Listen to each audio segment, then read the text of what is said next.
Dr. Big Dog. Oh. There's a lot of mugger doctor. Reserve the right to answer. Have you tried I'm mad at you sex? Using test. Nay, mate. Nay. Literally, my wife had to hide every time she saw me. If I see her in the corridor, it's show. My name is Suhail Essa. Dr. Vilagazi. Dr. Brendan Matthews. Dr. Naseem Sharif. And this is the Gentleman's Clinic Podcast.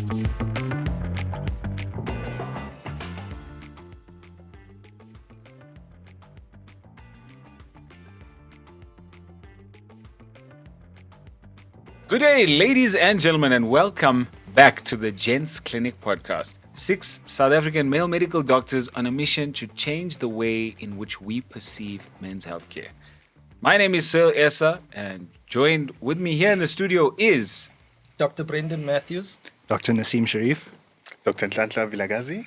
Dr. Vishen Naidu. Dr. Big Dog. I had a whole intro prepared. No, don't let me stop you. Don't let me stop No. Continue. This is our guest for today, who's introduced himself, Dr. Fresh himself, in the building. Let's give him a big, warm welcome, round of applause. Thank you very much.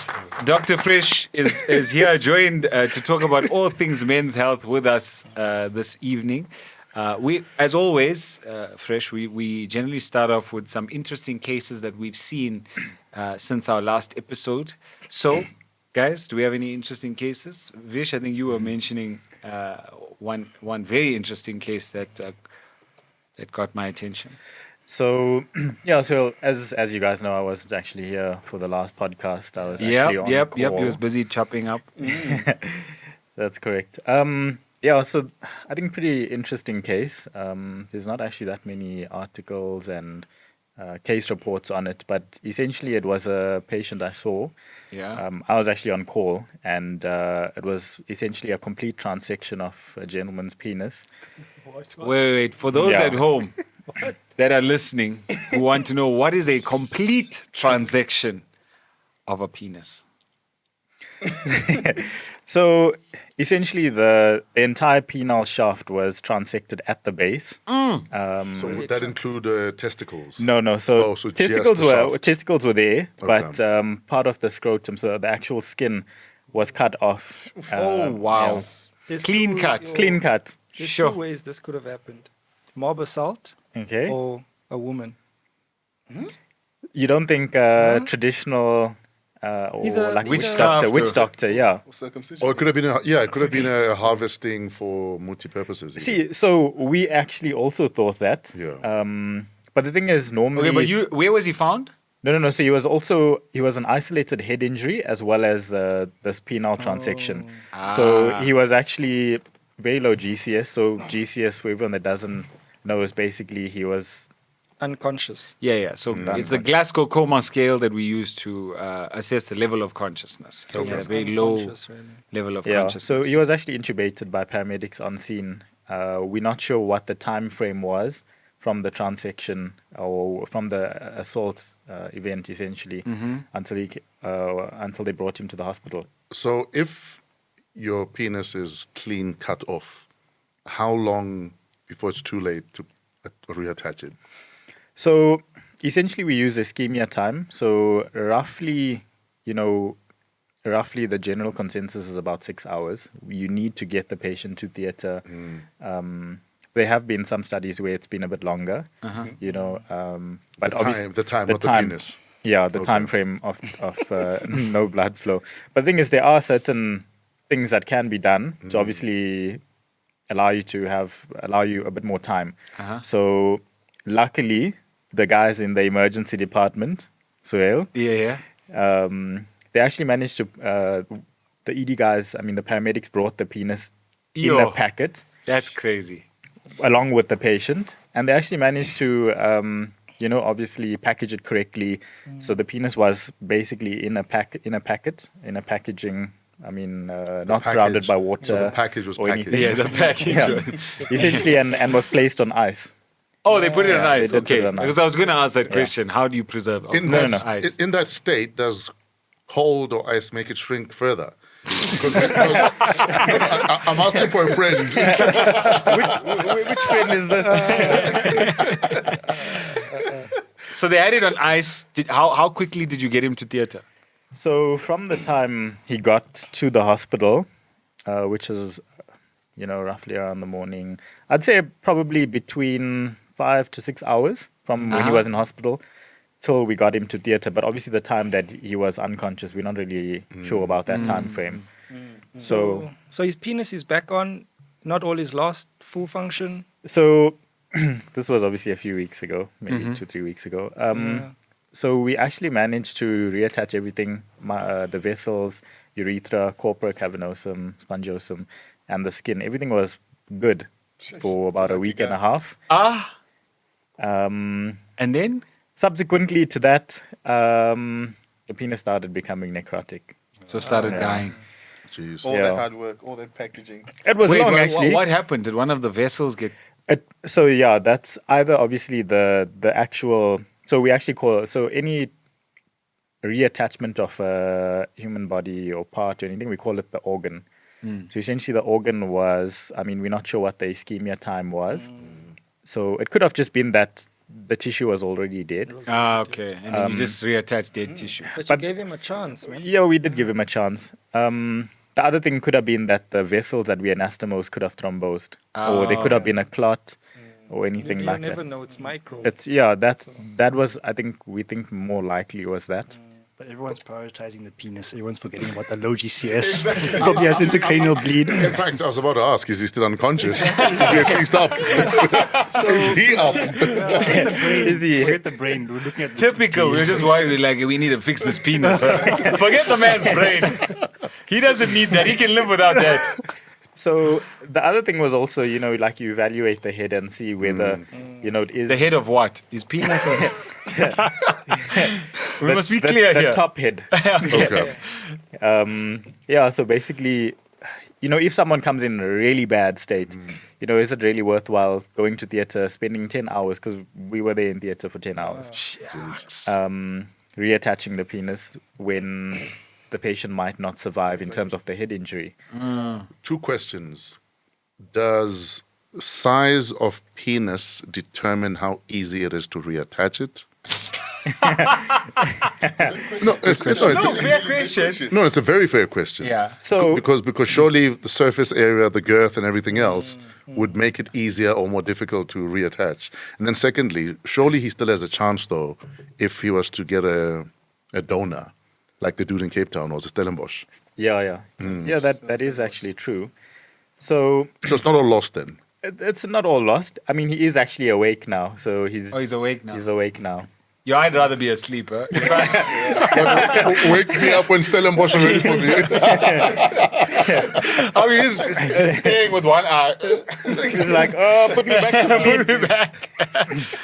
And you don't think maybe it's the size of your arms that might have botched the thing?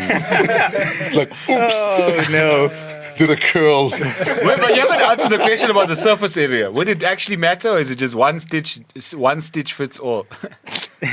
So I haven't actually thought about that, but logically speaking, if you think about it, if you, do your anastomosis properly with the blood vessels,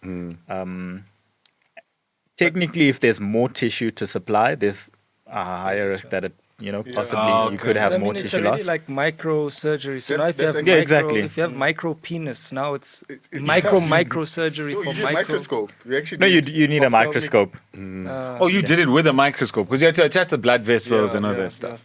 Jeez. No, Wow.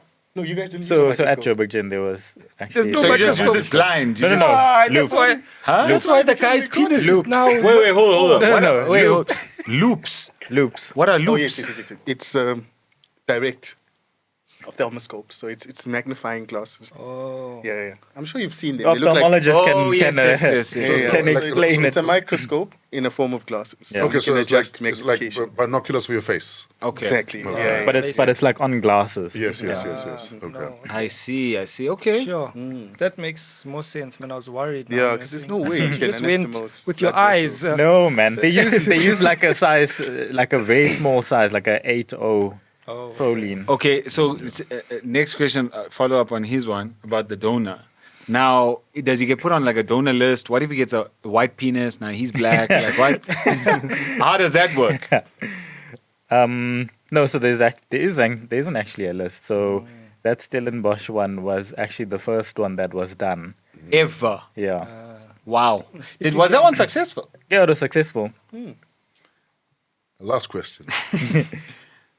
Because surely when the good Lord creates you, he creates everything in proportions he knows you can handle. If you got a donor that was bigger than what you were before, Movenda. does that affect the blood flow? And would you faint if it was bigger than what? Like, That is a legit question. no, for real though, because your body is used to. I only need to send X amount of blood down there. Exactly. Now yeah. all of a sudden it's like, fuck, there's still blood going. Like, We should see getting some study content. Eh? Sure. Exactly. Yeah. this is all homework for you, Some bro. good questions I can take back to the department.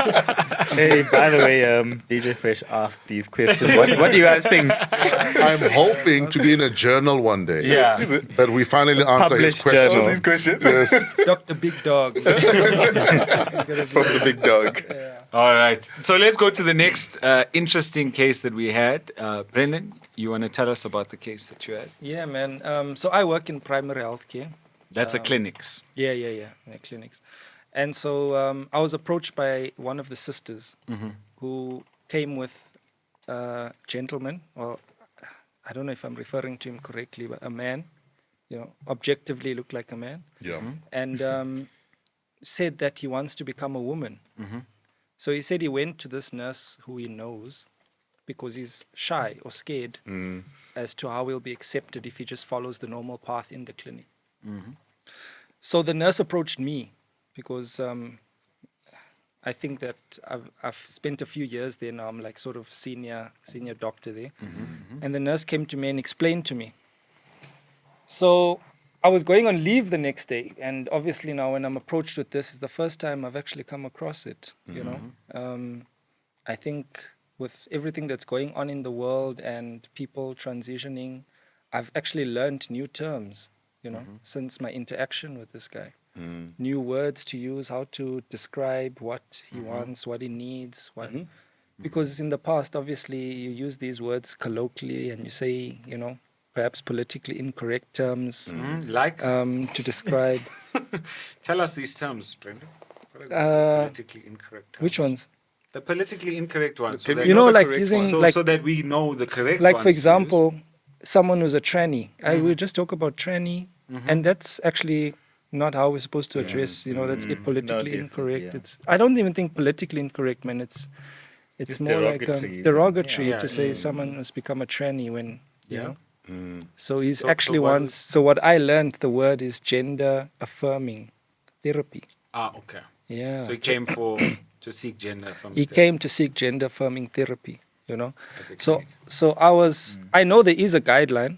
There is a primary healthcare I was about guideline. to ask, like, what are you Yeah. guys meant to do when someone says, listen, this is what I'd like to do? Exact. So there's a guideline that's been released by the Southern African HIV Society. I'm not sure if it's adopted yet by the government, but it's there for us to use in primary healthcare to actually help people transition, But of course, it's not an easy topic to bring up. And I think it reminded me of when we learn about not miscarriage, abortions at medical school. And how, like, if you don't agree religiously or culturally with an abortion, you can refer that lady to someone else. But you need to make sure that they get the help they are seeking. Don't just wash your hands You don't of just wash your hands off them. So I was sort of sat with that conflict, Did you and go on leave? yeah, I think the reason why come sooner. the reason why I mentioned that is because it gave me some time, to say, listen, I'm going on leave tomorrow. Let me see you when I come back. Give me some time to read, some time to work through this with myself, understand it better, so that I don't go back and use derogatory terms, for example, and go and treat him like a human being, him or her. You see, I need to go back and ask him what he wants to be addressed as. I don't know. There's all things that I learned so far. Yeah. But don't you also find, though, that because we have to use the right terminology, often we're so caught up in the politics, in the PC-ness, that we forget that we still need to help someone. Yes. Exactly, Or you're yeah. hesitating and you're not getting to, the nub of the issue because you're like, what words do I use? Am I Exactly, going to yeah. offend you? And it's almost become a situation where people don't want to get involved who genuinely are interested in helping. Exactly. Yeah. Because I want to be accused of shit. I want to be cancelled because I used the word I had no idea was derogatory. I had no idea I was offending you. And it's cancel culture. And Yes. that's basically. But what it is. more so than that, and this is going to be very controversial, but it's fine. I think for us as medical professionals, there's still a big debate amongst us about gender dysphoria, which is something that's a term that was coined by psychiatrists many years ago, and it looks at people who believe that they are in the wrong body, and it causes them social and occupational dysfunction, and our role should be that we screen them and make sure that they don't have that and they don't need psychiatric assistance versus am I going to go straight to putting them on hormone blockers and sending them for surgery? treatment And it becomes it's a difficult one for us because we get looked at like we're crazy And the minute for you even do that, considering that could be a possibility. and the minute you do that, you've offended someone. Yes. And all you're saying is, this is in your best interest that we correctly diagnose you, in inverted commas. That you know what you're doing, you know what you're saying. 100%. The fact that we have kids, especially in the US now, where there's a whole movement where children are being allowed to say, identify as whatever identify is, and you haven't even checked. It's almost like Anything. it doesn't make sense. It really does, and the politics definitely affects us as medical professionals because now we have to go with what society is telling us to do, not what medical science is guiding us towards, and evidence-based medicine is going, hey, let's do a study, let's make sure that we're doing the right thing. No, you guys don't care. You've Medical offended me. professionals are. And it's a huge problem. You mentioned the US. My aunt is a child psychiatrist in the UK. And I recently had a chat with her, and she said in the last 5 years, the number of patients that have come to her with, wanting to transition. And these are young. She's a child psychiatrist, so she sees anything less than 16. And she said over the last 5 years, the numbers of initially it was just ADHD, and then suddenly it's now just gender dysphoria or people wanting to transition. And it's very difficult for her because she can almost lose her job, lose her actual job for saying, no, I don't think that this person qualifies for that. I think they actually have gender dysphoria.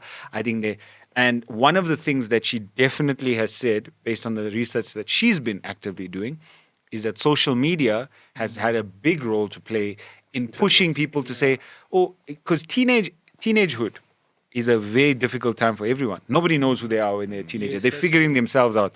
Now you've got social media that says, oh, you feel this way? That means you are this way. Exactly. Have you heard of puberty blockers? Yeah. So it's like a compromise that they said, okay, look, this child is young but wants to transition. So let's, instead of transitioning them right now at the young age, let's put puberty blockers, which are GnRH inhibitors, prevent puberty, and then when they get old enough, they decide from themselves what they want to do. But It's are those irreversible? I mean, you can still have puberty later on once you take off the GnRH, but it's like a compromise. But I mean, we were talking last podcast about, for example, if you take finasteride at puberty, your dick might not grow to what it should be. No, so basically it's halting the puberty That's where cycle. Vishen comes in. He'll find you a penis. Touch your penis. I think, it's guys, it's a difficult one. And so again, yes. it's social media, it's politics playing, colliding with medicine, And the guideline does say you need to assess, is there a mental health disorder before you go about it? But you mentioned that, listen, I'm going to sit down and first assess you according to the DSM-5 criteria for mental health disorder. Or refer to You a cancelled, psychiatrist. man. You cancelled. Even just referring to a psychiatrist, they've been, especially in the US, UK, where the politics have been affected by society and social media and whatever else, where now a doctor even questioning or saying, I think you should see a psychiatrist. You There's a huge cancelled. problem. There's a You huge problem, cancelled. I don't know the gist of the story, but apparently Canada is worse. Oh yeah, Canada. Yeah. There was a transgender dude who went into a parlor to get his pubic hairs waxed, and the lady said, "No, you've got a penis. I don't do penises. I don't wax." Yeah. And now she's under fire, lost a job or something. I stand refusing. corrected, but for refusing to yeah, wax the guy, you know. I personally, I just think mean, we as a world, not even as a country, we at the initial stages of understanding some of these complicated concepts. You know, I mean, a lot of people were all raised to think, you know, things are just black and white, you're either male or female, and we all sort of now trying to understand that, you know, it's actually not that, you know, it's actually a spectrum, you know. And just to bring it back to doctors, I personally feel like we weren't trained well enough At you know, all. to address some of these But also issues. it wasn't I don't as- personally know how to. Never mind the terminology. Let's say someone is sitting next to me, and I genuinely feel like, you know, this child. Yes, it's written Mr. here, but there's just something that doesn't make sense, and I can see it's actually affecting whatever the problem is. I personally would not know But do you see how to approach it. just, Yeah. I'm probably gonna like reinforce what you're saying, that we probably haven't been trained well, because you mentioned something that it's male or female, but we might be on a spectrum, and then I can rebut that, you know, and then again it becomes now a discussion to say, how can you say that male and female is on a spectrum? And again, we're getting into now what the politics are telling us. Exactly. And, Exactly. No, but so it's I don't know. It's just the wild, it's a wild tough west. one. It's Yeah, I really don't a think we're tough- going to there's no solve the wrong, no problem on right. this podcast. Yeah. But also, I mean, even if we decide maybe it is a spectrum, surely just for purposes of practicality, we could keep it as simple as it's always been. And how you identify is how you identify. You know what I mean? For me, I almost feel like it's almost like religion. And religion is like a penis. We're happy you have it, but don't flash it in my face. Okay.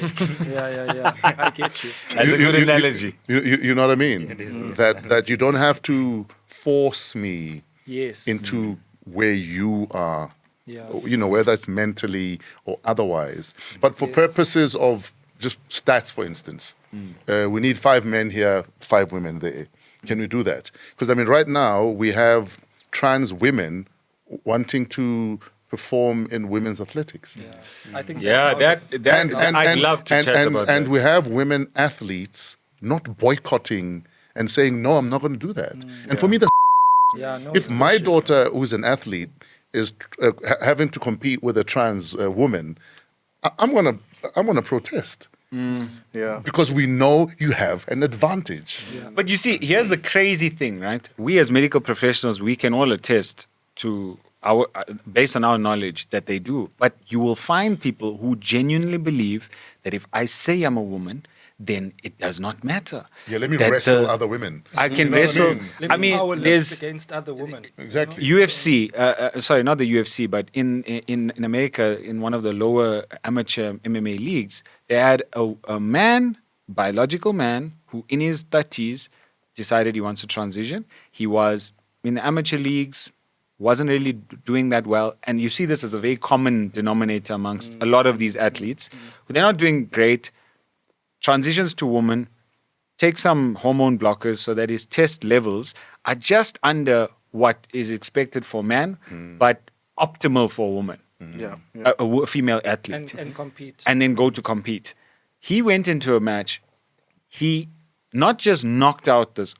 She didn't knock out the biological woman. Fractured her skull, and I'm like, at what point are you going to just go, this is domestic violence now? this is like you, this is acceptable domestic violence now that you're advocating for.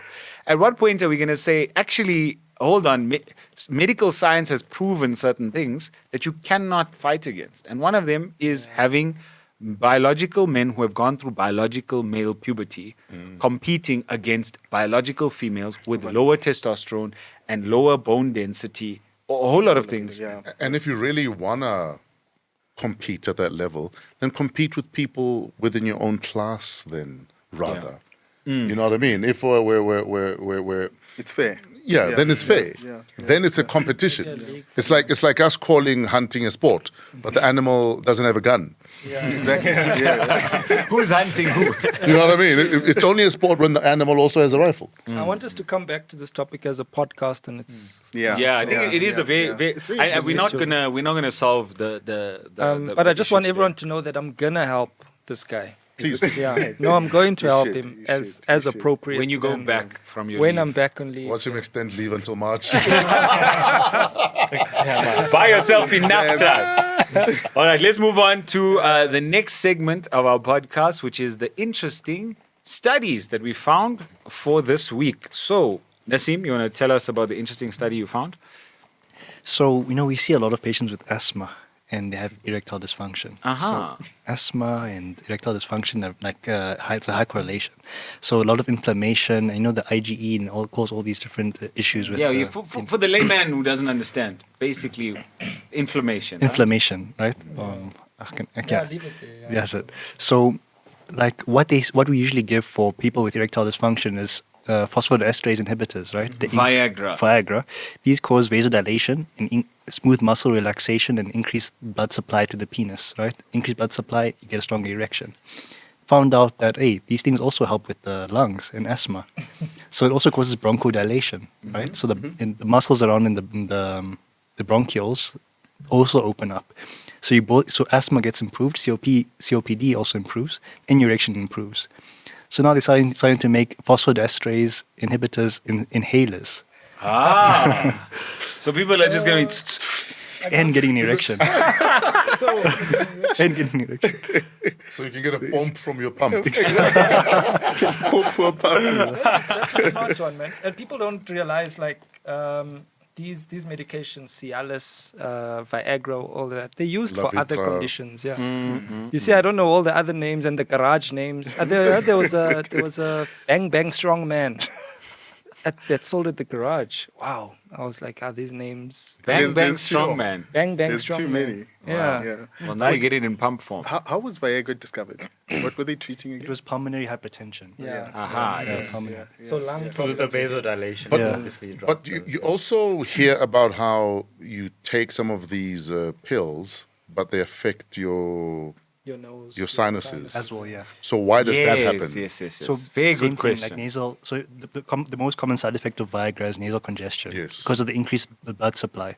So you have like blood vessels in your nose as well, right? So then when they get dilated, they get leaky as well. So you start to leak into the You can nose. get eye problems with the same mechanism, right? So does it help if you pop Viagra and an Allergex then? Or You need to compound Or- that. That's a good question. I think. I surely it would help.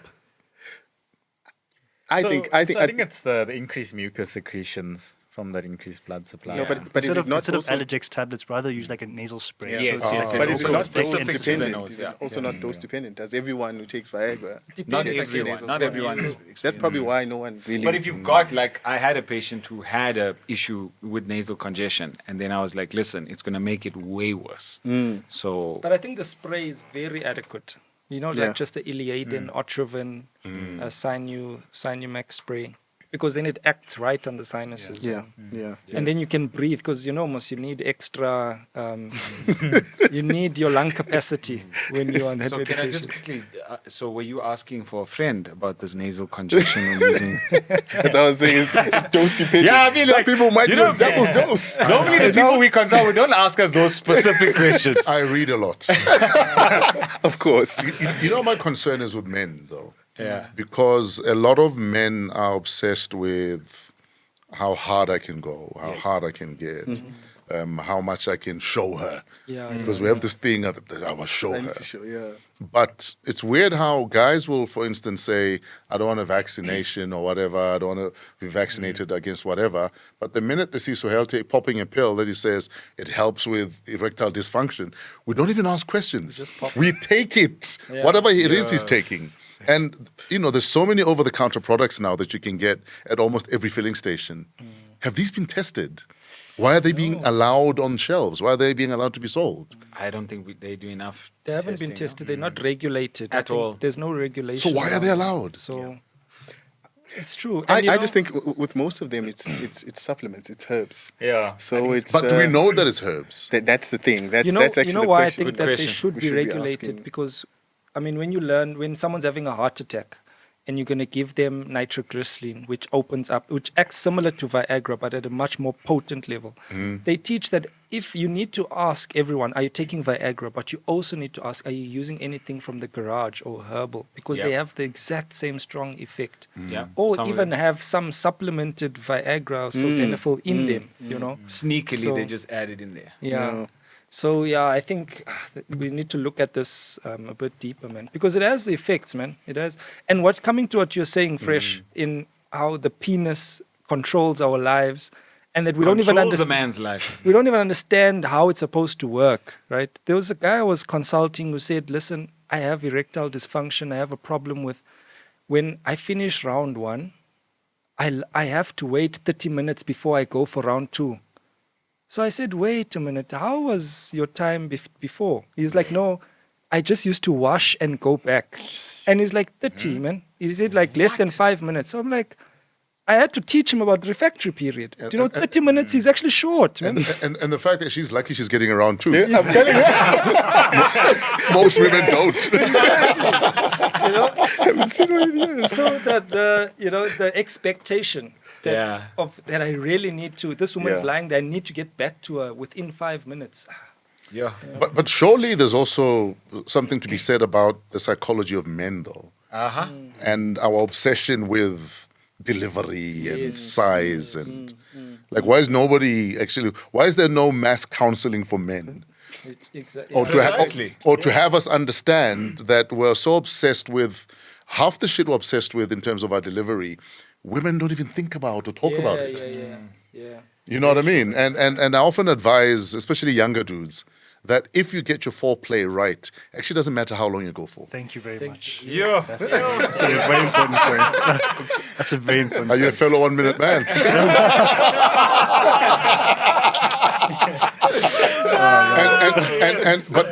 And that's what we don't understand as guys, though. That if you can get into her head before you even get into her pants, And you'll Trust find- me. you'll find that's what they want. trust me, she will blow her load the minute you're in there. The minute you're in there. So we tried to explain that point in a previous podcast. It's Yeah. not about, like, the thing is, it's become an act of performance. Yes. That's a performance thing. we think we're at the Olympics. Yeah, like it's a show or something. Yeah. And a lot of it comes, we think, was from pornography. So we see a lot of things. You see the force, you see the moaning actions and Unnatural styles and all these positions, and that's not normal. We think that that's normal. Yeah. So yeah. what's normal? What women actually like is not that stuff. No, but Monster dick as well. Yeah. You know, you. There's a limit to how much. I think there's a study that how far the vagina extends, like 11 centimeters, something like that. Anything more than that was It's a waste. useless. Yeah. waste, And he waste of actually- real estate. Yeah, he actually raised this point on our last podcast talking about foreplay, and this is the most well-endowed man at the table. So Self-confessed. How do you know, sir? Self-confessed. self-confessed. One, he Randomized actually control told me. He trial. actually told me that there are parts of his penis that have never touched the inside of a woman's vagina. Do you know that when he sits down to take a shit, when he sits down to take a shit, he has to hold his penis because otherwise he'll sit in the water. That is what he said himself. But surely, But the thing is, at some point, the size is a hindrance. No one likes that. but surely though, it must predate porn though, because even before porn, there's always been herbs and plants that men take Yeah. to enhance your performance. You know, I think that the reason why we are obsessed with size and power and length and performance, girth and performance is because we have testosterone. Exactly. It makes It's us also men, it's competitive. ego. We want to male be as ego. good as we possibly can be. So that's why we do all of these crazy Can I things. mention something that women are actually wanting us to go towards what Fresh is saying? Is that it's the foreplay. It's getting into our mind. Women don't get orgasms. Whose fault is that? Whose fault is it that women complain? There are women who've never had orgasms. They don't know how it is, what it is. And when they get their first one, they don't understand what's happening to their body. They going through things that they never imagined that they could, you know? And whose fault is that? It's us. I mean, why are men trying to get in there so quickly? You know? You know, it's funny how we're making all these assumptions about women don't want the size, women don't want the. I feel like, you know, the women that are going to be watching this are going to think, what the f did he just say? No, you Half the time, we want 5 rounds. We want the length. Nasim. We want 2 seconds of foreplay and just. No, but generally, Yeah, no. generally, I think we are too in a hurry to get to Exactly. Physiologically, Like we're too in a hurry to get to Let's it. say physiologically as well. aspect Yeah. is not fulfilled. One thing that I did hear about in Huberman podcast, he was talking about because of porn, and I don't know, maybe it was before then, but because of porn, because of the idea, like when you watch porn, you're watching other people have sex, and then your primary goal is to just pleasure yourself and get it over with. So you rush when you're actually having sex with a woman because now you think that all this is about is for you to reach your orgasm and It's about you. Yeah. Yeah. There's a saying, what's better than a woman that squirts? A woman who didn't know she squirts. Oh, wow. Exactly. And if you get your game right, you can actually make anyone squirt. Trust me. And on that note, we're moving on. Some wisdom. Watch doctors calling me up. For more advice on Dr. Fresh. I have a lot to say, man. But I'm married. Yeah. Just on that topic, though. No, say it, bro. Yeah. You're married. You're not There dead. is actually an anatomical and physiological beat it. explanation for Yes. squirting. Yeah. Thank you, And- Dr. Naidu. Tell us. And when is it squirting and when is it incontinence? Yeah. You see what people also have a preconception that what Yes. they see on TV is what's supposed to happen in the Yeah, bedroom sure. again, you know. So yeah, when is it incontinence and when? Vishen Naidu, tell us. Oh, shucks. Yeah. That's me again. Tell us the anatomical. No, so again, you know, when obviously performing intercourse, the nerves that are simulators is the pudendal nerve. Aha. Okay, so essentially that innervates that perineal area. Some people may have, you know, when they climax, they may have slight loss of sphincter tone of the bladder, you know, and that's obviously the squirt, supposed squirt that comes out. Okay. Is that like across the board? So that's everyone? Or are there some that actually are like... No, there are some way. I think it's probably just almost every time, you know, you do intercourse, it may happen. Whereas Oh. Wait, is that the only way? Is there some like actual secretions that could be happening? That as a big man.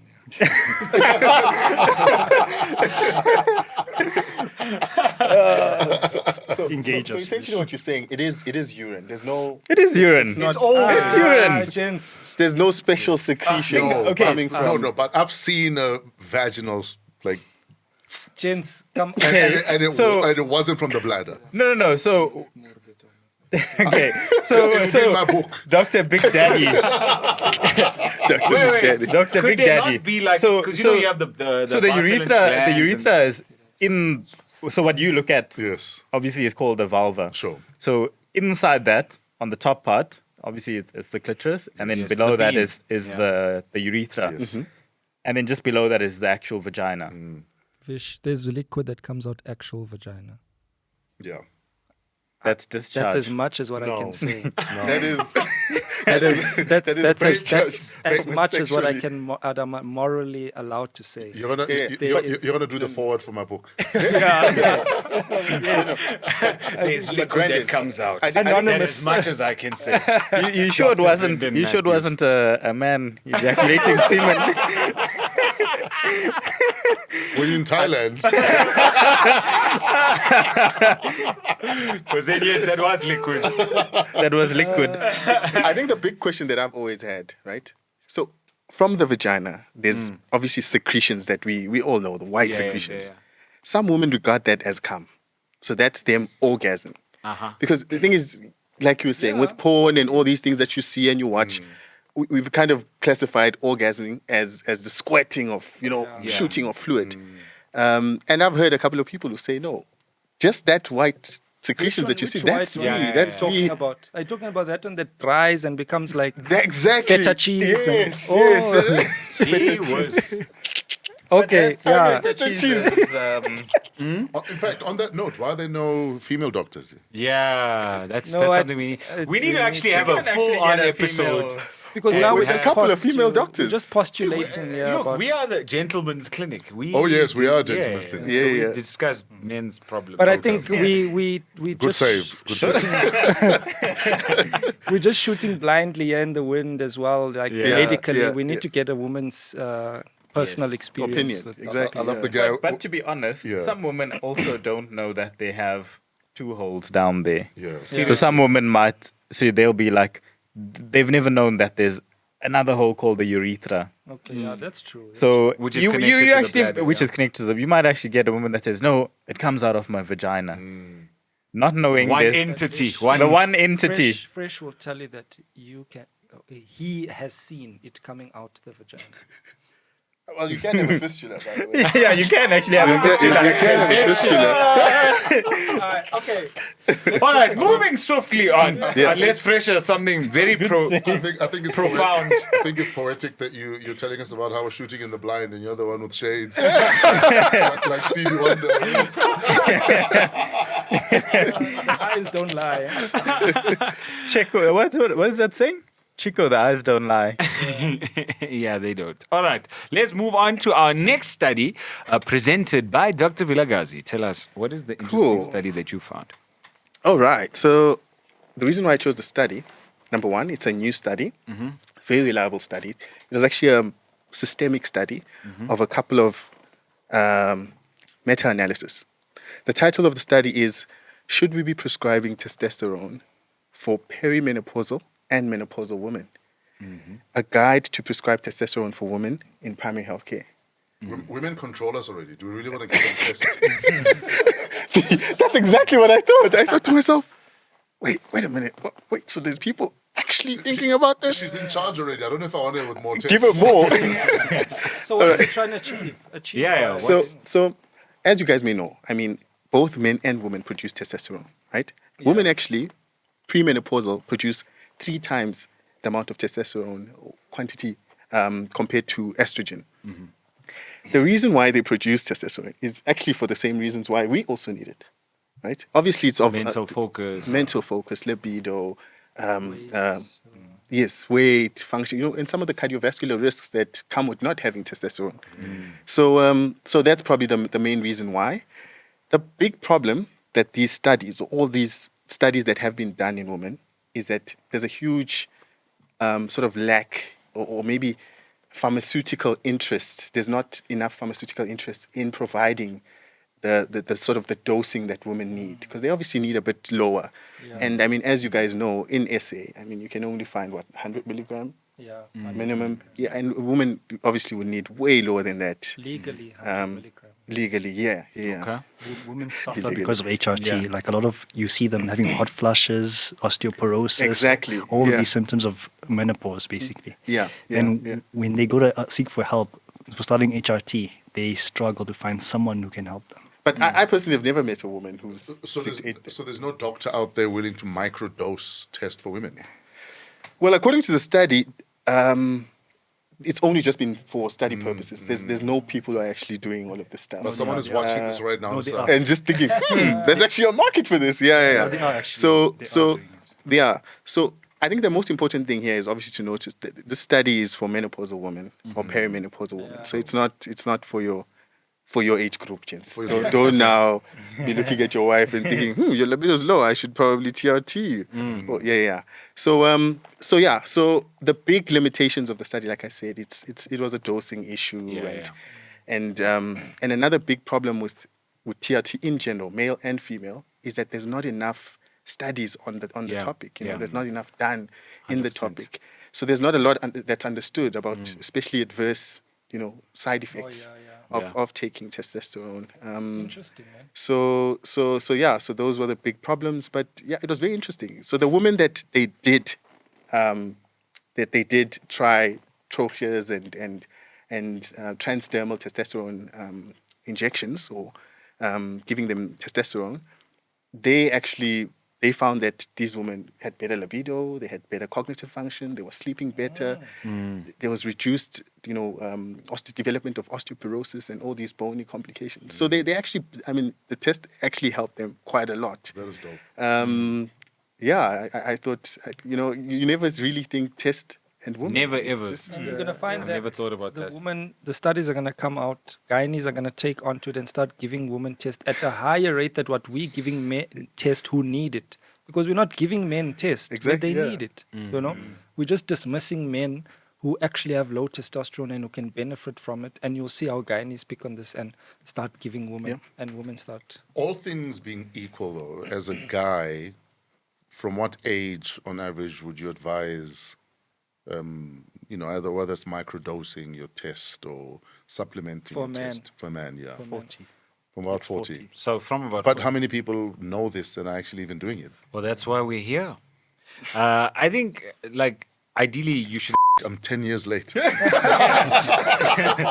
You know what's crazy though? Do you have your bag in your boot? We've got something. We've got something. We'll give you to you at the end of the podcast. But you know what's crazy is he said 40, Yeah. but we are seeing guys in their late 20s that he's coming to us with all the symptoms. Yes. And don't worry, we'll screen you today. But what causes that though? I know guys in their 30s getting strokes, heart Yeah. attacks. Yeah. So I actually saw this because I saw a guy, a 31-year-old man, with a test level of a 65-year-old man, naturally.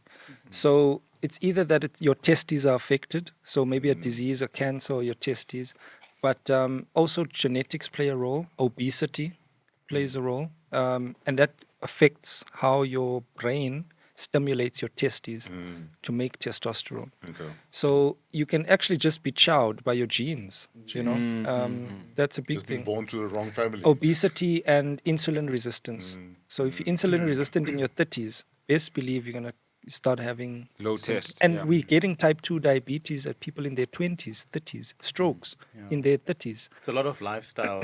Yes, lifestyle, yeah. I was going to say, we live in a world now where so many things are regulated. Even ingredients in food are regulated. I was born in the 70s. And I always say a lot of us born in the 70s look 10 years younger because of the preservatives that are all banned that we have in our systems. Wait, So they preserved you well. Dude, I'm 51. There's no way. That's crazy. There's no way. 51. Seriously. I'm 51, yeah. That's wild. Like I'm saying. Wait, using test. Well, I have a friend who helps microdose. Oh, okay. Yeah. Oh, I was going to get to that, but you've already opened I up love that can. man. I love that. And he advised me that, listen, after 40, you need to microdose. Yes. Yeah. If you feel you need it. Okay. So when you started on the journey, were you experiencing side effects or did someone just say to you, hey, man, you should try this? It's a doctor friend who was just telling me that, listen, this is what I advise you do at certain milestones. But on were the you journey. experiencing any of the features of What? low testosterone? No, I was fucking like a rabbit. Oh, okay. Yeah. If that's what you're asking. Wait, that's not the only. Okay, wait. Let's do a proper screening. Let's do it quickly. Let's Yeah. do a screen. Yeah. So there's something called the Adams score. I don't know all of it off by heart, but I'm going to ask you a couple of the questions. Did you ever have brain fog, where you can't think clearly, you're not as sharp as you used to be, anything like that? Often, any brain fog I may have is linked to what little sleep I have. Okay, so Because sleep was the only because factor. It was late nights. Oh yes. Late nights, a lot of tequila. Yeah. That alone will affect you. Exactly. But what I found though is gym helped me a lot. Uh-huh. So now I'm doing 5Ks a day, and that 5Ks a day, enabled me to get onto O-Ship, get off the boat on Monday, get on the road to Bots. Yeah, you were telling us before. Have a this. gig with the president. Crazy. 6 a.m. Tuesday, I come back here, and my staff are still man down. And And my staff are half my age. That is insane. You know what I mean? But you see the power So of wait. Let's go through all the questions. So you said brain fog, right? Yeah. So and that you attributed only to be low. Well, I sleep. assumed it would be because I'm not resting enough. Because I'd find where I've gotten 6 to 8 hours of sleep, the next day I'm fucking powering on. Okay, Yeah. so sleep is the one thing that you attribute to the brain fog. But Yeah. tell me, did you ever have a period of time in your life where, not depression, but proper clinical depression, where you were feeling like you low mood, but you don't know why? No. Lack of pleasure in the activities that you usually would take pleasure in? No. Never. No issues with sleep? If I have issues with sleep, it's because I'm out there. Okay, because I but have not insomnia. okay. So there's a reason for the. Or if there's lack of sleep, it's because my mind is about tomorrow is going to be another day. I'm Yes, excited. yeah. You see, I think the advantage of me doing what I do, I've been a DJ since I was 13. I'm still a DJ now. Crazy. So I've been living my dream like my entire life. Yeah. That's like 40 years. It's Exactly. crazy. So I've been living my dream my entire life. So I have never had moments to feel sorry for myself or to feel depressed or to feel like, fuck, poor me. So even self-pity has never, even where I've had reasons maybe to be depressed or sad, it doesn't happen because tomorrow is another gig. I fill my cup up again tomorrow. I've got 5 kids. My kids give me another reason to be alive. So I've never gone through feeling like I'm depressed. And this, I suppose a big question that I'm sure a lot of men face is like, purpose in life. Yeah. I feel like a lot of people, they get killed by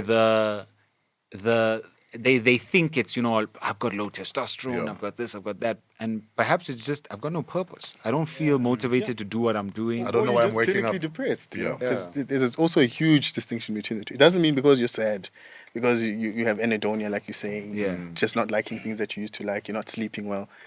You could just be depressed, But I liked how you referenced the Adams score. That there's actually well-studied clinical scores that we go through and we make sure that Before we even check your whoever- test levels. Yes. Yeah.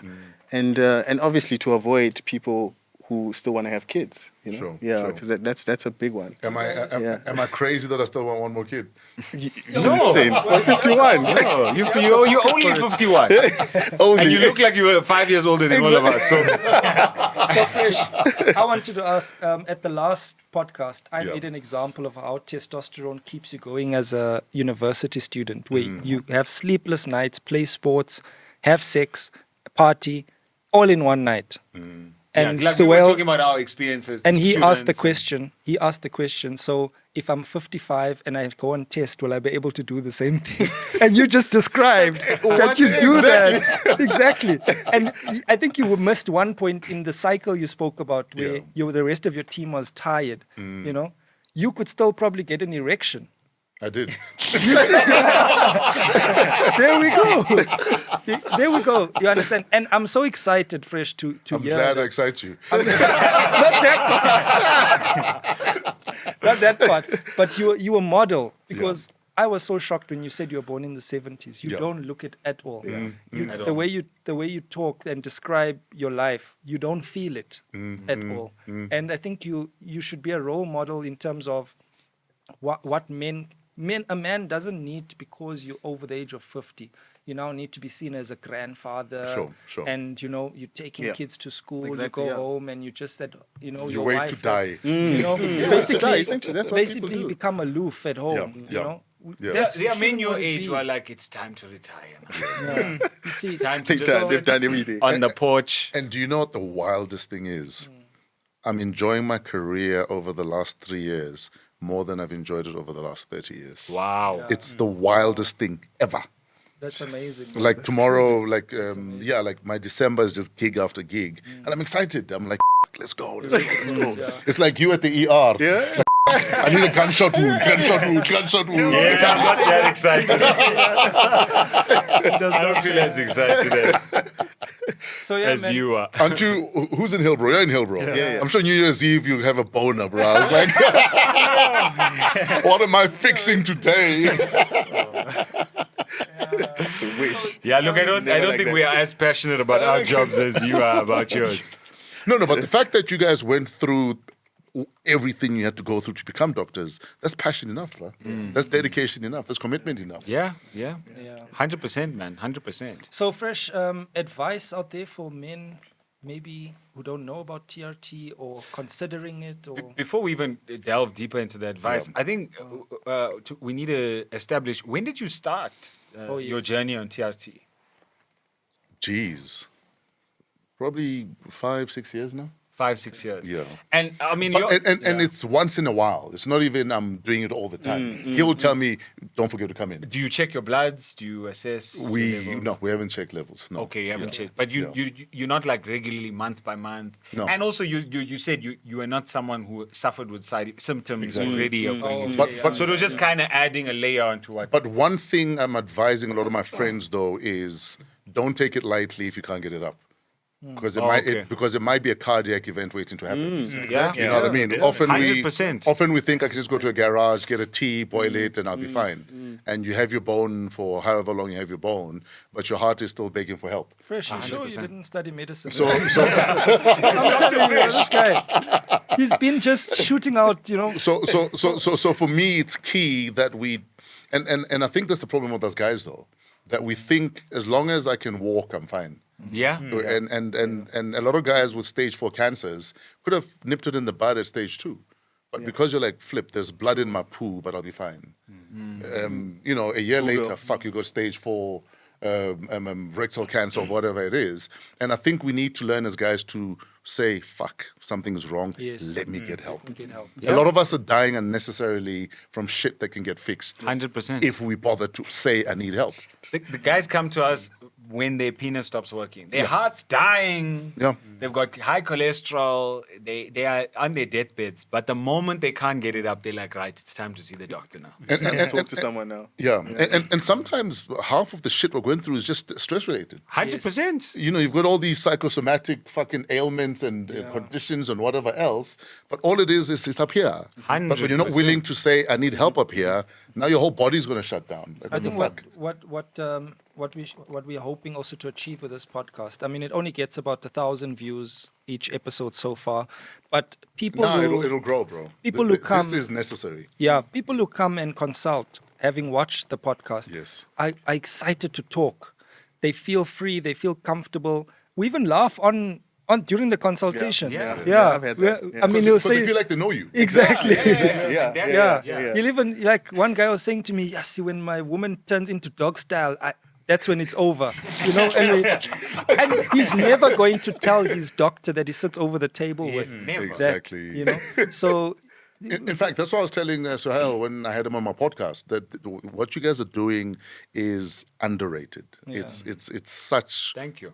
Like, it's critical work. Exactly, man. And I'm hoping more men will watch this. And in fact, you must cut this into clips that are shareable. Yeah. So that 100%, that's men what we can do. share them That's everywhere. what we do. That's what one of our clips on the last one, we were talking about penis size and Yeah, stuff. yeah. That got like 4.4 million views. You see? And then we're talking And about it's probably all men. check this out. I'm Check key. this. I can relate to this. And then we go and then we post the stuff serious talking about studies, and studies have shown there's 5,000 views max. No one cares about that. But yeah, so you started about 5-6 years ago. You do it like on and off and not regularly. But before you give us advice, the other question I had for you was, you've been gymming for how long? Like how long have you been in the gym? On and off Training. since I was 15. Okay. Yeah. And like weight And then- training, and- cardiovascular and stuff. A lot of sport in high school. Uh-huh. And then currently I do about 3 days of weights, Okay. but I do 5Ks every single day. Every single day. Every single day. Whether it's a walk or a gentle run, every single day I must do 5Ks. And No in the matter what. And no matter what. Or if I don't, the next day I'll try and add another. Yo. But also my attitude is, even if you can't do 5, do 2. It's better than doing nothing. yes. So wait, when you were on O-Ship, were you doing 5Ks? I was on the treadmill. You lied. I was on the treadmill on the boat. Gee whiz. Discipline. And it's I'm a big scholar of the law of incremental gains is never wrong. Do a little bit of something every day. single day, and you will see the results. Yeah. So yeah, man. Consistency, man. And with your journey through fitness and being in the gym, doing weights, surely along your journey, you probably came across people that were using steroids. Dude, I've been offered gear before. I've tried gear before. I'm not gonna lie and say I've never tried gear. I've never used gear. You know what I mean? I'll be lying to you. I'll be lying to myself. But I also understood that I want to have kids. I want to have lots of kids. Yeah. So Yeah. I'm at 5. I just want one more. Listen, if there's someone who with a womb for rent. Give me a call. And it's indeed interesting. available. It's interesting that you said that because a lot of people don't know that that's what gear can do to you. You can Yeah. become infertile. And that's been big my, one. and that was my biggest fear every time I went on a course of gear. That I hope that I can still have children. Yeah. You know what I mean? But I'm not gonna sit here and be all high and mighty and I've never tried gear. I have tried gear. And what were the effects? Did you have side effects? Geez, there was a cycle did about 12 years ago. And literally my wife had to hide every time she saw me. What was you taking? Dude, I can't remember what combo it was that they gave me. Trend or something. It was a combo of 2. Yes. And normally whatever they say you must do, I have it. Yeah. Yeah. That's smart. That's what smart people do. With everything, I have it. But it was literally, if I see her in the corridor, it's showtime. But if something drops and she picks it up, it's showtime. So for me, that was the biggest side effect. Yeah, okay. Biggest side But I've never had kidney issues. I've never had liver issues. Positive. Again, because I don't overdo anything that I do. I'm telling Okay. you, Fresh went to med school. I'm telling you. You went to the med school of life. Tell me, did you do any post-cycle therapy? I can't remember what it was, but that was supposed to help. Was it with my estrogen levels? Yes. So I've Okay, done that. cool. So depending on what I was using, I had to. Of course. go on the You know what I post. like that it just told us this. I was reading an article a few years ago that stated that a man will rather admit that he's cheated on his wife than say that he's used steroids. Yeah. That he's used. Which is unfortunate. Yeah, it's And- unfortunate, And, I mean. and the reason I am willing to put myself out there and wear my life on my sleeve is I know it will save someone. Yes. It will save someone's life. It will help someone. And we need to stop living in the shadows and shamefully. You know what I mean? As long as you're not killing, hurting children and killing animals and breaking the law, do what works for you, but within, obviously moderation. Exactly. Yeah. So, Yeah. and there's nothing wrong with going to your doctor and saying, I want to start a course of gear. Help me do it right. Exactly. Yeah. 100%. Rather that than you're in an alley taking a fucking horse steroid. Nay, my bro, nay. I think everyone in the gym speaks about horse steroids. Doesn't anyone even know what the hell horse steroids are? Because that's how it started. Yeah. Before they started making stuff for human beings, you were literally taking the stuff that were meant to make horses Yeah. deliver. Yeah. So Fresh, just on that one, actually that's one of the big reasons why we started this podcast. We're quite close. Sure. All of us. Spend a lot of time together, so we feel very free amongst each other. We open up about the craziest of stuff. Sure. So I shan't ask. And we felt like because we all gym and we're all doctors, we get these questions a lot. There's so much about just men's sexual health that's not being addressed, that's being neglected, and we get asked these questions. And I mean, you just tell one person, and that's where it ends. And we feel like there's these little kids that are on everything. And I mean, the point of these chats is not to say, hey, steroids are going to kill you or whatever. Well, they can kill you. They probably will if you don't know what you're doing. But Enough more, water will kill you. Exactly. But more than anything, it's the education. Just knowing there's people out there you can actually speak to. There's doctors that you can actually just open up to and say, listen, I've been trying X, Y, Z, and this is what I'm experiencing right now.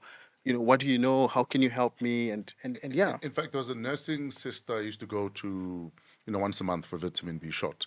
And she told me that, listen, if ever you want to try gear, rather talk to me and I'll help you do it properly. Then you're twisting yourself trying to give yourself a jab. Rather let me help you do it properly.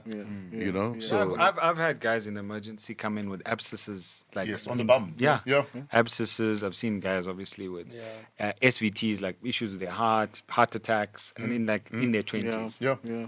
And we'd rather avoid that. I mean, primary healthcare, which is his field of expertise, teaches us that if you can stop the problem when it starts and manage it, it avoids a whole lot of complications that may end you up in ICU. So let's help you use it safely.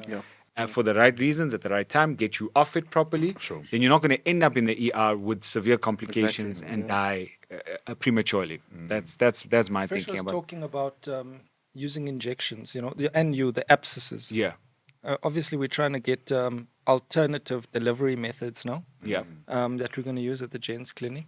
And Nassim brought us Yeah, Nasim, tell us about the troches that what we you've have. got here. Ooh, that's So- cool. So the thing with testosterone is that like you have to inject it. You can't swallow it like because it's a hormone that will get digested in the right. So if you think about it, like if I tell you get an injection now, you're gonna be thinking, oh man, I can't even take one. Now I must take one every week and every 2 weeks. Oh man, so much pain. Like so this is like Troches, right? So if you open it like this, So this is what we're going to be providing, right? yeah. See, it looks like this, and these are like sublinguals basically. Put them under the tongue. Under the tongue. Absorbing the blood vessels under the tongue. Let's see. So it doesn't go to your stomach. It doesn't get Yeah. digested. Straight Yeah. into the It goes It's straight more into the tolerable. bloodstream underneath the Are tongue. we gonna pop these now? Yeah, So these are glutathione. Are you? Okay. This is just. Also, these are not tests. These are not tests. I thought Well, it was you're getting tests, excited, man. Fresh. Precious, Let's hey, jump back on just give me all of those. Give me all of those. I was about to mug a doctor. No, but we'll have tests. We'll have Here tests you go. the next one. Thanks, brother. Okay, so glutathione. What are the benefits of glutathione? N-acetylcysteine. It's like an antioxidant, right? So basically, it's like milk thistle people take for their liver and stuff. It helps. Yeah, it's a detoxifier. So you must try not to swallow. Yeah, just put it under the tongue. Let it dissolve. Try to dissolve. I mean, they do cater for the swallowing because you will Under the tongue. swallow inevitably. Can't talk now. Inevitably you will swallow. We didn't think about that. Yeah. So I can't wait until we've optimized the delivery of these troches. Because like I was saying, when I'm in my 50s, gonna get in my car, go to work with an erection, and have a good day, function. Because you're on test. Yeah. What's an erection? Okay. I mean, just the fact that I'm basically gonna be. Oh, you can't talk with this thing. I'm We gonna didn't be think like. about this. I'm gonna be like Fresh. I want to be fresh like Fresh. I think you need to what do you call it, patent or whatever that term, fresh like Fresh. Done deal. Fresh like This thing needs to dissolve a bit testosterone too. faster. Yeah. We were talking about dissolving But faster. it is dissolving. It takes its time, huh? I think it better be a long drive to work. Do you think it's better than an injection so far? Anything. You better asking than me? Injection. We're asking Fresh. Anything is better than an injection. Yeah. Oh, another question I wanted to ask you. So, yeah, you've been on a bit of TRT for the last couple of years or whatever. Have you had any problems with the erections ever? Any penile problems? Let's start with it. Any. I think the times it was probably stress related. There was a lot of shit I was dealing with at a business level. Okay. So yeah, I'd like to think that's what it was. Yeah. Because, I mean, because when the stress went away, then it was game time again. when you're back in business. But it's weird. Vodka also affects me. Specifically vodka. Specifically vodka. If I had vodka, it's almost like I know nothing's gonna happen tonight. And I realize So any other alcohol, any other spirit is fine. Normally they say that with whiskey. Yeah, you get whiskey I dick. mean, some grandfathers to say gin, Gordon's does that to them. I mean, I don't know. Alcohol in general. I drink will- Gordon's, bro, and trust me, I'm an old buck man. And then, Sorry. yeah. Carry on. No, it's okay. No, because I wanted to ask specifically about alcohol. We talk a lot about, avoiding alcohol, smoking, etc. But you're in the entertainment industry. Every night you're out. Every night you got a gig. You've been doing this for 40 years. What's your rule? Do you drink every night? Do you not? Do you choose your... Like, how does it work? I don't drink every night. I'd like to think I'm a social drinker. So there are nights where I'll decide that, okay, tonight we're drinking. Like night one on O ship, we drink. Like we drink just let hard. it. Okay. You know what I mean? But And I've been on O Ship with Fresh, but and I can tell generally, you... I'm not a heavy drinker. In fact, and I don't drink at all at home. So midweek, No alcohol at home. I've got a massive bar, like it's stocked with 15 years of alcohol. I've never had a single drop of alcohol at the house. So my kids have never seen me drink. Yeah. Oh, that's crazy. So And you're in the entertainment industry. exactly. So and I don't host much. For me, my home is my sanctuary. So you're not gonna find me with like 20 other DJs hanging out drinking. I go home to get away from all of that noise. You know what I mean? But so I literally only drink on weekends or at an event. If I'm not at a gig, you will not see me drinking anything at all. And that's just alcohol? Anything else? Smoking? Whatever? I'm not gonna ask you about drugs. I don't smoke. I don't do drugs. Ever smoked? Never ever smoked? I've tried. I mean, I was at the Cannabis Expo the other day. Oh, okay. I was DJing at the Cannabis Expo, and they gave me like 4 goodie bags with edible. I mean, I've tried oil, because my mom is arthritic. So there's a doctor who organized oil for me and for my mom. So I used to use it just to get peaceful sleep. Literally just 2 drops under my tongue around 7 p.m. By 10, I'm out, and I'm out cold. Problem with the oil was if I took it a bit too late, then you wake up still feeling a bit drowsy, a bit groggy. Yeah. You know what I mean? And my dad, being a typical man, my mom gets the drops. And, she'd take a drop just to help her with manage her arthritic knee. And my dad saw these drops, and you know how men are. Yeah. He took like 4 or 5 drops. I get a call from my mom at 3 a.m. Your dad thinks he's dying. What's in these drops? He was high as his kite.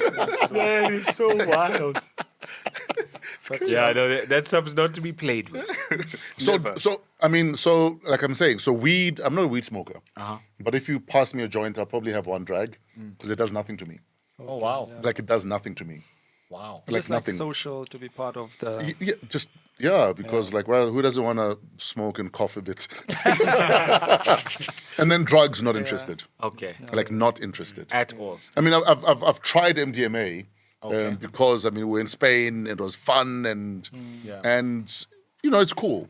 But I'm not going to do coke. I'm not going to do crystal meth. I'm not going to do Of course not. all of that other shit. But also, especially in your line of work, people that go into it with the idea, I think the difference between, or what I found with you, meeting you and me being in the entertainment world and meeting other DJs and people there, there are people that go into it because they enjoy the party. They enjoy the life of the party. For me, it's work, dude. It's career. And I think you get meaning out of what you are doing. Absolutely. You're creating something, you're creating experience like Oship or with a DJ set, you're creating something. And that for you, I think, is your purpose. Absolutely. And that keeps you away from the stuff that's going to take you away from And your that's purpose. another reason, for instance, drugs are not an option.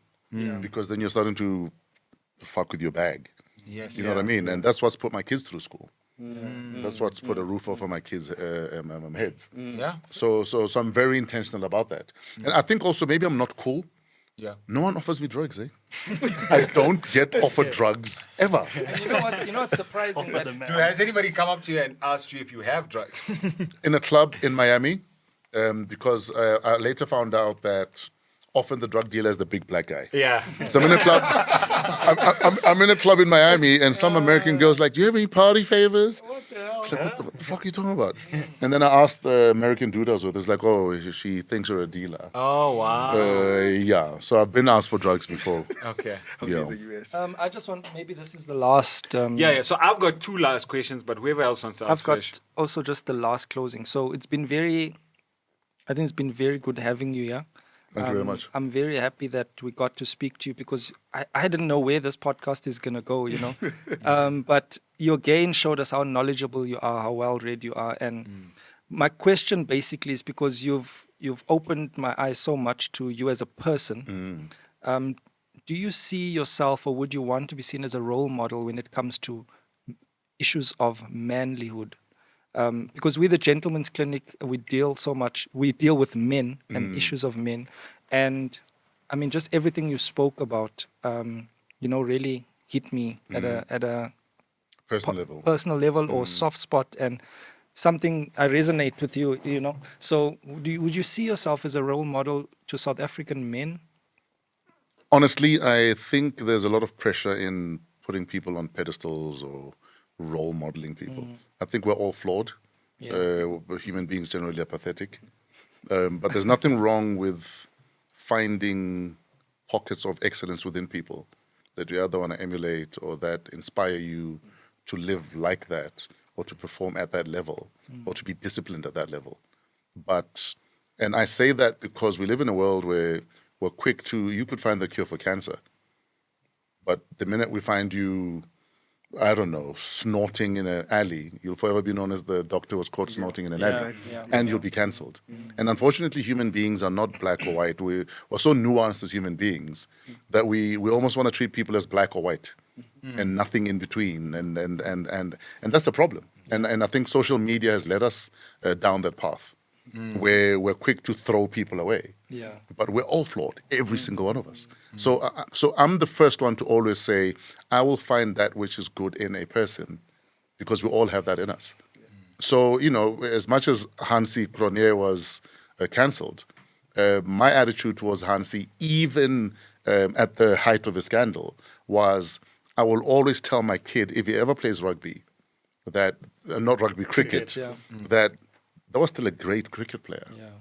So you could play like him, just don't fix matches like him. Yes. But I'm not going to throw him away or cancel him or treat him like he was this pariah that must now be, erased from the history books.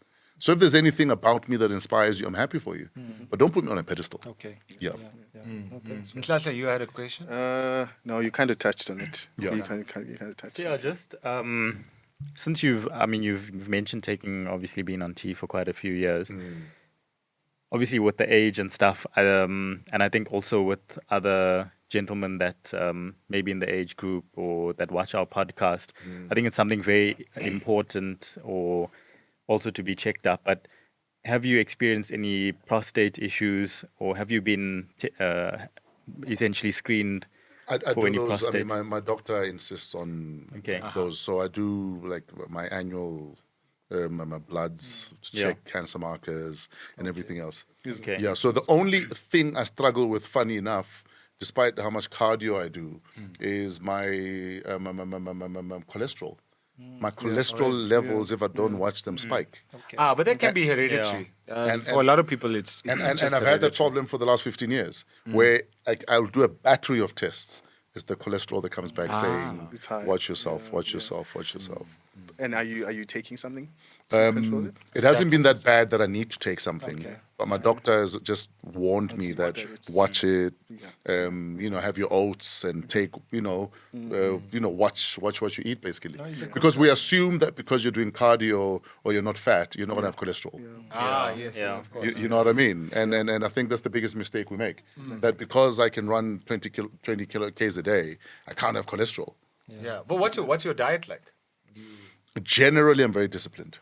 Like generally, I'm very. Do you very follow like a specific plan, or calories, or banting, or what type of diet do you follow? So 1 week a month, I will fast. What type of fast? And Water it varies. So, for instance, I did the water fast for 4 days 2 weeks ago. All I had was water 4 days. for 4 days. So I had Work, carrying on, everything. no. So the first day I had water with electrolytes. The second day I had brine? So basically boiled bones. Oh, bone broth. Broth, not brine, man. Broth. Oh, brine is what they put in the chicken. Yes. Yeah, so I had broth the whole day. The next day I went back to water, electrolytes. And I wasn't hungry. Like nothing. But what I found is the fasts I do, and actually understand, for instance, why people fast. Why Muslims will go on a fast. Because I find if you can control your urge for food, which your body needs to survive, you can pretty much control any other urge. You can actually take your mind where you want to take your mind. If you can, Mental clarity. if you can say to your body, "We are fine, dude. We're not eating today. We're not eating tomorrow." So it depends on what I feel like that week. So sometimes I'll have one meal. I'll eat at 8 p.m. and then I'm done for the day. And then there are days where I'll only eat after midday. I'll only eat after 3 p.m. But I'm finding fasting gives me like the clarity you talk about. There are people who say it opens your third eye. And I'm almost believing that I have the most clarity when I've eaten the least. Adam and Eve were tempted with food. Jesus was tempted with food. Think about the importance of self-control with food and how you can control. I don't want to start a new podcast, but there's so much benefit in what he's explaining in fasting. That Adam and Eve was not about food.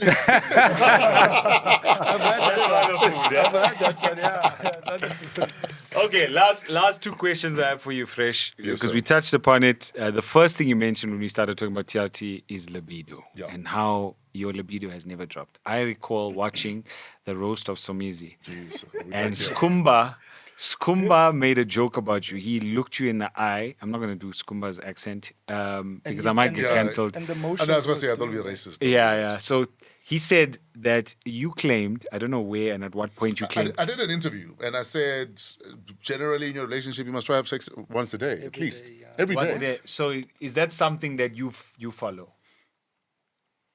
More, As much as you possibly can. more often than not, yes. I think it's important for your relationship. Okay. I think it's very important for your relationship. And I don't think your fights should get in the way of your intimacy. Wow. So you're like, it's fine, we'll put this fight on pause. No, Pause for now. Pause. Come. dude, have you tried I'm mad at you sex? Actually. I reserve the right to answer.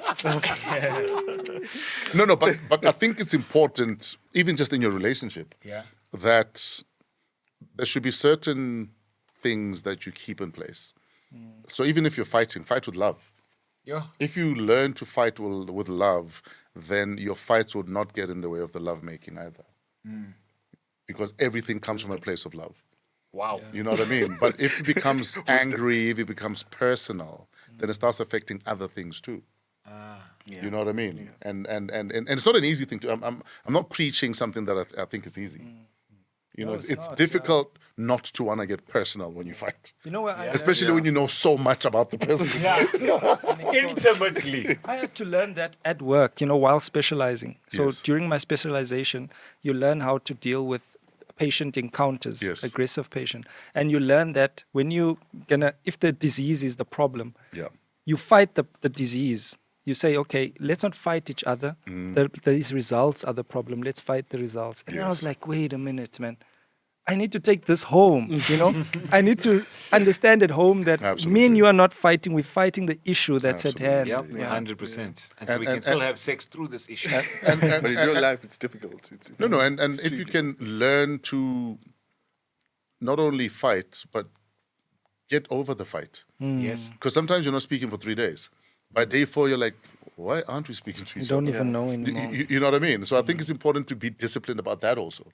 Because we waste so much time, whether it's in our relationships, our work relationships, our marriages, we waste so much time just sometimes bickering over bullshit or being angry over bullshit. 100%. And life is short, guys. You know that. I'm sure you know. Life is How it changes. and we waste a lot of it just on small little fights. Relationship advice?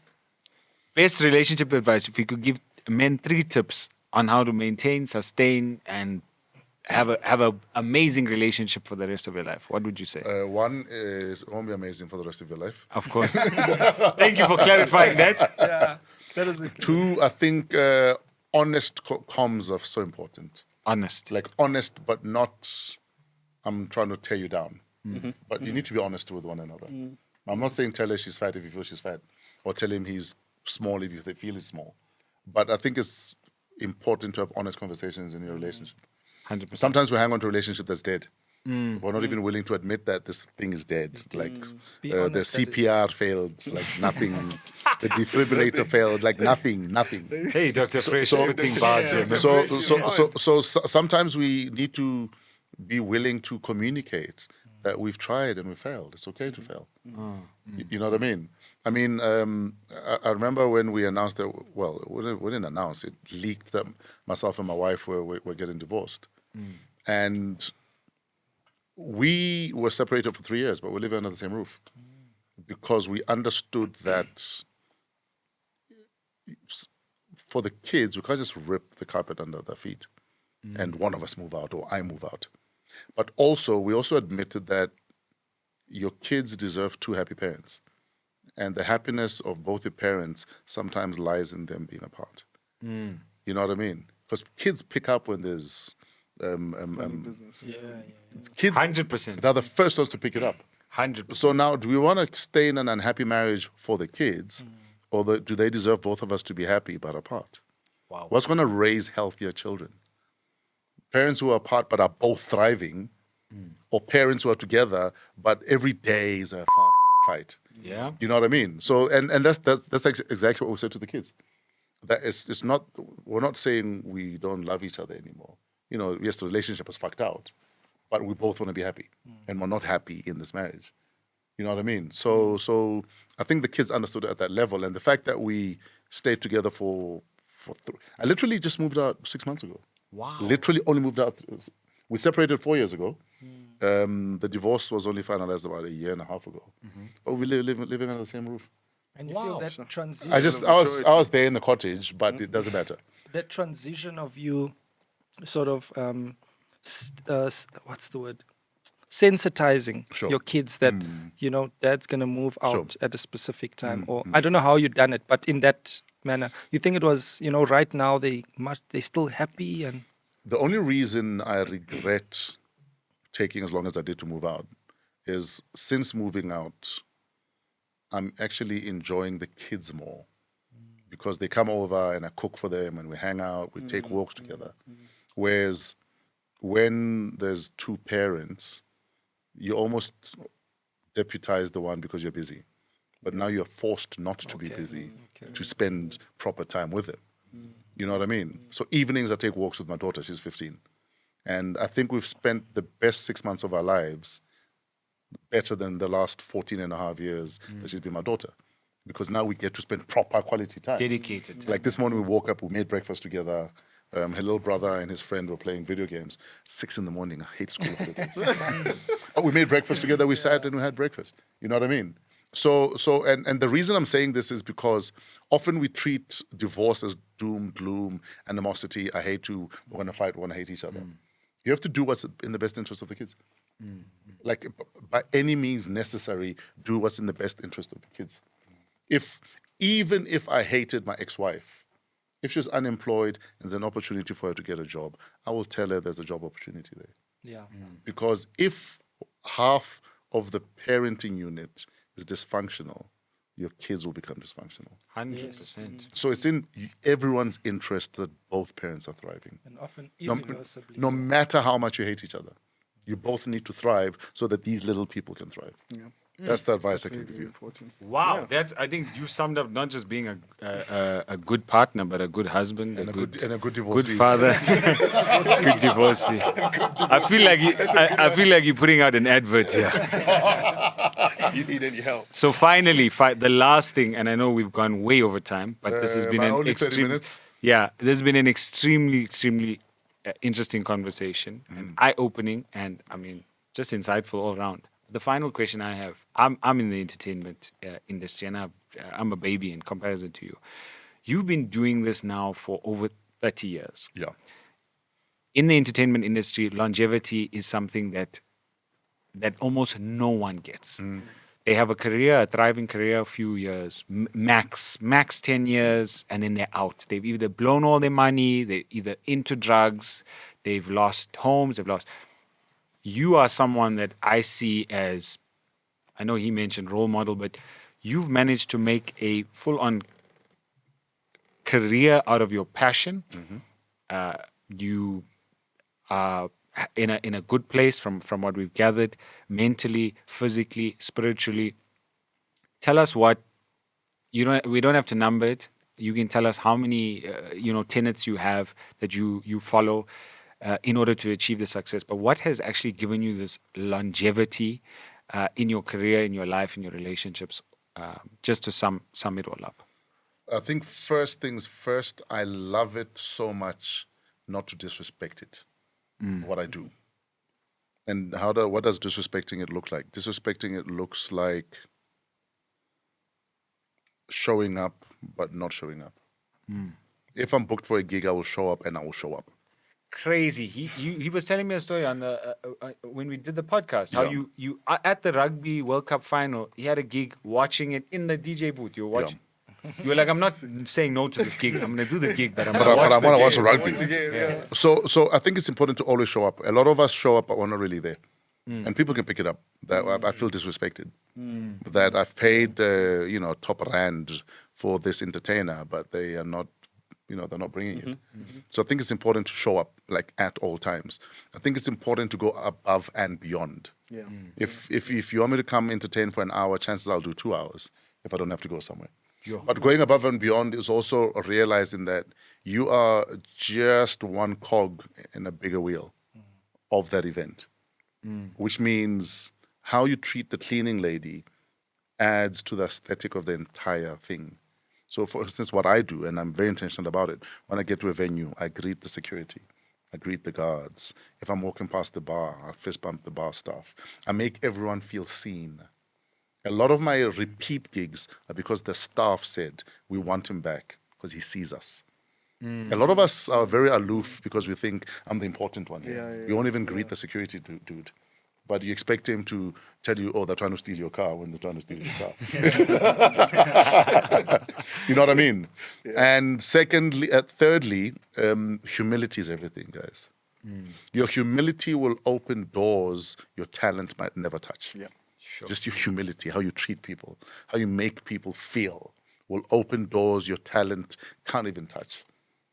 And I could go on, dude. Be impactful.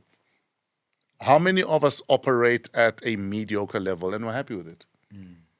We're not trying to hit the ball out the park. Yeah. You just show up because I was here, I clocked in. But what impact did you have? 100%. You know what I mean? How memorable were you? Yeah. And I often tell the story. I mean, I haven't been on radio for 4 years now, but I've won 2 radio awards over the last 3 years. and that's Soonery. exactly. And these were awards. I mean, it was the Sunday Times Gen Next Awards, voted the coolest radio presenter by the youth of the country. And you don't get voted for awards in an industry you haven't been in 2-3 years by mistake. It's because you've had that impact on those people that are voting. That's why they don't forget you. How memorable are you? How impactful are you? Again, like I said, a lot of us show up for work, but we don't show up. You know what I mean? You're there doing a prostate exam and you're looking, Fingers in his nostrils. you know what I mean? In fact, and half your fingers not even in. So I think if you can apply any of that to whatever career you're in, trust me, dude. Trust me. And I think the last thing that I feel has helped me is, I later found that it's called the theory of one more. That often we give up too soon. But people who are one mores will always go to gym and do one extra rep. On a day I'm feeling like all is lost, you understand that tomorrow is another day. Just one more day and things might change. You know what I mean? On the day that you don't feel like going to gym to do 5Ks, you'll still do 4Ks, or you'll do 2Ks, or you'll do 1K. All of that adds up. All of it adds up. And the minute you turn that into some sort of muscle memory, then it becomes a lifestyle. And no one can stop you. No one can stop you. I see Fresh playing some Morgan Freeman roles in South African movies in 20 years' time. I'm telling you. No, but jokes aside, thanks for that, man. It's really impactful. Sure. And this, for men, once again, like you're saying, we give half in everything we do. And then we claim we're the best in bed. But, the evidence is out there. That we don't give the best in everything that we want to do. And I think, just in closing, I think the big take home message from what you've said, we obviously discuss a lot of things on manlyhood and testosterone and TRT, and one of the things that we discussed on the previous podcast was how, in order for a man to really achieve happiness in life, dopamine, you have to go through struggle. Any human has to go through struggle, and then they get that dopamine when they achieve after beating that struggle.